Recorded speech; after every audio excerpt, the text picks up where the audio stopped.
Good morning, students.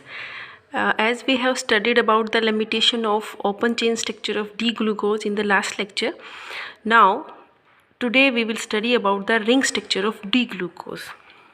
As it has been proved that there are some limitations in the open chain structure, means the open chain structure is unable to explain all the properties of glucose. So scientists have suggested that there may be some modification in the open chain structure. So the structure may be cyclic.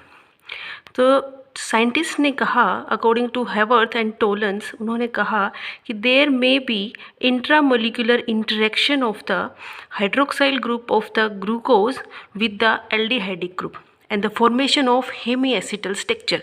Like देखिए, open chain structure मैं आपको बार बार बता चुकी हूँ, दोबारा हम देखते हैं। फर्स्ट कार्बन पे एल्डिहाइडिक ग्रुप, लास्ट वाले कार्बन पे CH2OH और जो rest of the 4 chiral carbon पे जो कन्फिग्रेशन है H और OH का, वो देखिए मैं दोबारा आपको बता रही हूँ।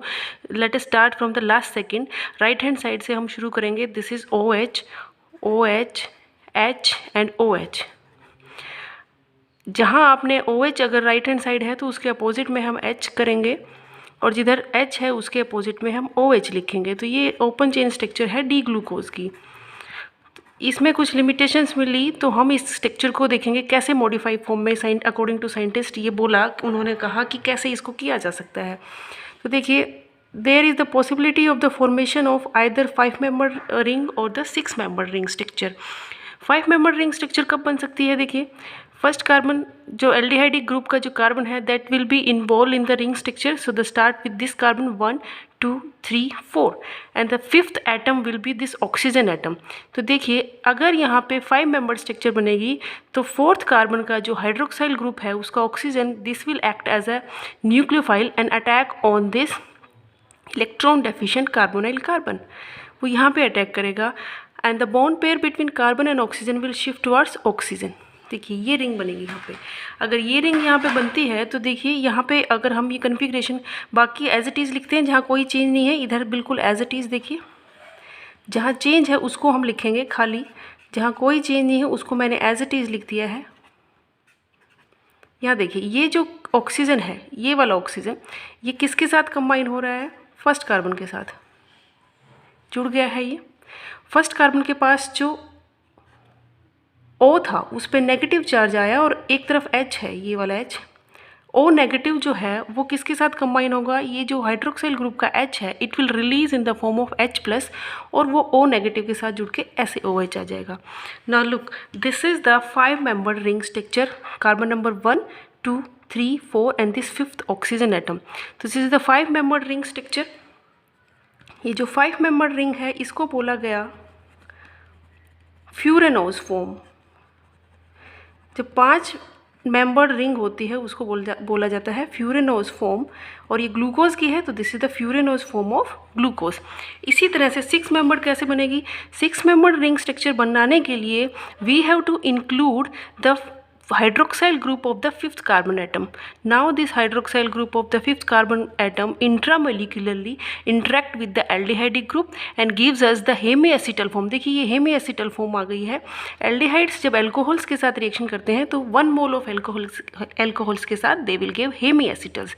यहाँ पे एल्कोहलिक ग्रुप है और ये एल्डिहाइडिक ग्रुप इंटरेक्ट करके यहाँ पे हेमीएसिटल फॉर्म है, इसको हम हेमीएसिटल फॉर्म्स भी कह सकते हैं।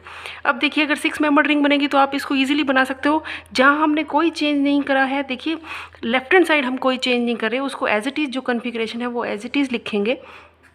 आपने जहाँ हम चेंज करेंगे उसको हम छेड़ेंगे। फर्स्ट कार्बन पे there is change is possible, तो उसको अभी हमने नहीं लिखा है।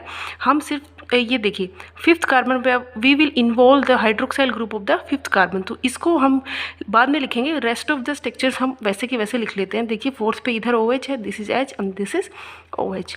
Now if this 5th carbon hydroxyl group of 5th carbon will involve in cyclization, so this oxygen will attack as a nucleophile on this carbon, और उस केस में हमारे पास जो स्ट्रक्चर आएगी वो ये आएगी कि ऑक्सीजन जो है हाइड्रोक्साइल ग्रुप का 5th कार्बन एटम का, that will form a ring with the 1st carbon atom. और फर्स्ट कार्बन एटम पे जो H है वो एज इट इज़ हमने लिखा, और O अगेन मैंने यहाँ एक्सप्लेन किया था कि O नेगेटिव हो जाएगा, और जो H पॉजिटिव है हाइड्रोक्साइल ग्रुप का that will attach to this O negative. Now this is the 6 membered ring structure. Now count the number of atoms in this ring. 1 2 3 4 5 and 6 membered ring है. अब इस ring को हम, ये 6 membered ring है, तो जब आपकी रिंग 6 मेंबर्ड बनती है तो उसको हम बोलते हैं पायरेनोज फॉर्म. देखिए ये याद रखना, ये आगे भी जब हम कभी ग्लूकोपायरेनोज बोलते हैं इसका मतलब the glucose is present in the 6 membered ring, और ग्लूकोफ्यूरेनोज बोलते हैं this means the glucose is present in the 5 membered form. तो this is the furanose form of the glucose. तो इस तरह से रिंग स्ट्रक्चर की पॉसिबिलिटी दी गई. The ring structure may be 5 membered and the 6 membered. 2 possibilities will be suggested, two possibilities was suggested. But later on scientist ने पाया कि जो ग्लूकोज है that is existing only in the 6 membered ring structure, 5 membered में वो exist नहीं करता है. अब देखिए जब यहाँ पे रिंग स्ट्रक्चर बन गई उस केस में, अब जब तक यहाँ पे ओपन चेन स्ट्रक्चर थी तो फर्स्ट कार्बन जो था ग्लूकोज का वो क्या था, involve in the aldehydic form. Aldehydic form में अगर हम बात करें यहाँ पे तो कार्बन यहाँ पे कायरल नहीं था, because two valencies of the carbon is satisfied by the same atom that is the oxygen. तो कायरल नहीं है ये. ओपन चेन स्ट्रक्चर में ओनली 4 कायरल कार्बन थे, ये second, third, fourth and fifth. लेकिन जैसे ही साइक्लाइजेशन हुआ, now look at this the valencies of this first carbon. अब फर्स्ट कार्बन की एक वैलेंसी हाइड्रोजन से सेटिस्फाई हो रही है, second valency is satisfied by the hydroxyl group, third valency is satisfied by this ethereal oxygen, and the fourth valency is satisfied by this whole group. Now all the 4 valencies of this carbon is different. This carbon has become chiral now. So the configuration of HO and OH may be on right hand side. So the configuration of H and OH will decide the name of glucose. Now हमने limitations में देखा कि एक alpha D glucose था और एक क्या था, बीटा डी ग्लूकोज. तो देखिए यहाँ पे जो अल्फा डी ग्लूकोज है और बीटा डी ग्लूकोज कैसे बने. 6 मेंबर स्ट्रक्चर को हम देखें. 6 मेंबर स्ट्रक्चर में देखिए मैंने बिल्कुल सेम बनाया हुआ है, सिर्फ चेंज क्या है आप वही मैं यहाँ पे बता रही हूँ. 5th कार्बन से आप फिर वो ऑक्सीजन के थ्रू आप फर्स्ट कार्बन को जोड़ोगे. Rest of the configuration is same. This is OH, H and OH. First carbon पे अगर हमारा OH राइट हैंड साइड है, ये पॉसिबिलिटी हो सकती है. दूसरी पॉसिबिलिटी क्या हो सकती है कि फर्स्ट कार्बन पे H जो है वो राइट हैंड साइड हो. सिर्फ यही डिफरेंस आ सकता है. Rest of the structure is same. आप इसको थोड़ा सा ऐसे शो कर लो, ये इससे बेटर ऐसे शो करना है. तो देखिए बाकी स्ट्रक्चर सेम है. तो देखिए इन दोनों स्ट्रक्चर्स में देखिए दोनों स्ट्रक्चर सेम हैं, दोनों ग्लूकोज हैं, but difference is in this structure the position of OH is on right hand side or at the first carbon, and here the position of OH at the first carbon is on left hand side. So there is change in the configuration only at carbon number 1, and this carbon number 1 is termed as anomeric carbon. इसको हम anomeric carbon बोलेंगे.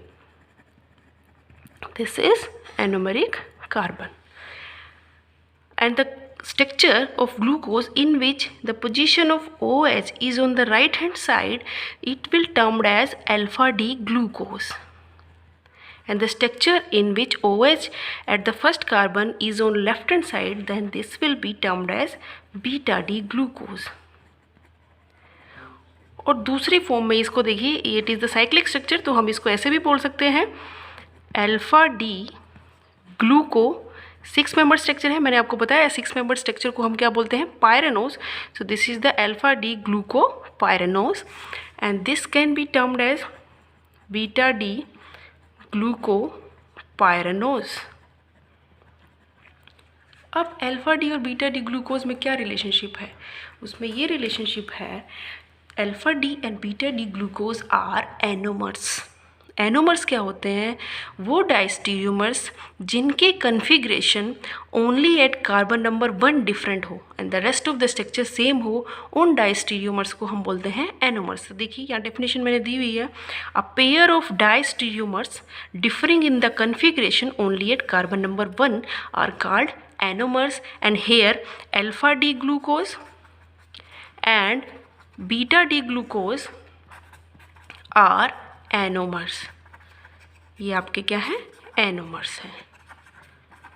तो यहाँ पे हमने ring structure को देखा, कैसे यहाँ पे रिंग बनी है, इंट्रामोलिकुलर साइक्लाइजेशन हुआ है हाइड्रोक्साइल ग्रुप का एल्डिहाइडिक ग्रुप के साथ। अगर 5th कार्बन का हाइड्रोक्साइल ग्रुप साइक्लाइजेशन करता है तो हमारे पास 6 मेंबर स्ट्रक्चर आती है, और अगर 4th कार्बन का हाइड्रोक्साइल ग्रुप साइक्लाइजेशन करता है तो हमारे पास आती है 5 मेंबर स्ट्रक्चर। और मैंने आपको बताया कि साइंटिस्ट ने सजेस्ट किया, आगे भी हम इसके फेवर में एविडेंसेस देखेंगे कि क्यों 6 मेंबर रिंग में ही ग्लूकोज एग्जिस्ट कर रहा है, but glucose is existing in the 6 membered ring only, not in the 5 membered ring. Why, वो हम अगले लेक्चर्स में देखेंगे कि 5 मेंबर्ड रिंग में ग्लूकोज एग्जिस्ट क्यों नहीं करता है। उसके आगे अगला जो टॉपिक हम पढ़ेंगे दैट इज द म्यूटा रोटेशन,